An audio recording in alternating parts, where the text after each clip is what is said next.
کیا اب جانتے ہیں ایک ایسی عورت جو لوگوں کی نظر میں گناہگار تھی، اللہ تعالیٰ نے اسے صرف ایک چھوٹے سے عمل پر معاف فرما دیا۔ السلام علیکم ورحمۃ اللہ وبرکاتہ۔ آج کا واقعہ آپ کے دل کو ہلا دے گا۔ یہ واقعہ ہمیں حضرت محمد نے سنایا۔ ایک عورت تھی، لوگ اسے برا سمجھتے تھے، وہ گناہوں بھری زندگی گزار رہی تھی۔ ایک دن وہ راستے سے گزر رہی تھی، اس نے دیکھا کہ ایک کتا پیاس سے تڑپ رہا ہے۔ گرمی شدت کی تھی، زمین تپ رہی تھی، کتا مٹی چاٹ رہا تھا۔ اس عورت کے دل میں رحم پیدا ہوا۔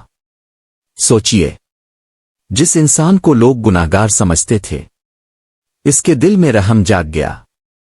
وہ قریب کے کنویں پر گئی، اپنا جوتا نکالا، اس میں پانی بھرا اور کتے کو پلا دیا۔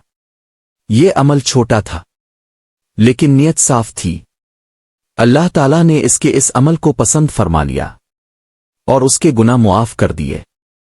سبحان اللہ! صرف ایک رحم کا عمل اور اتنی بڑی مغفرت۔ اسی طرح ایک اور واقعہ ہے۔ ایک عورت نے ایک بلی کو قید رکھا، نہ اسے کھانا دیا نہ آزاد کیا، وہ بھوک سے مر گئی۔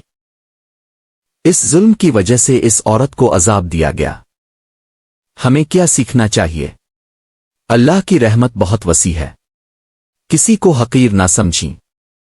رحم کرو، رحم پاؤ۔ نیت سب سے زیادہ اہم ہے۔ قرآن میں اللہ تعالیٰ فرماتے ہیں، بے شک اللہ بڑا مہربان نہایت رحم کرنے والا ہے۔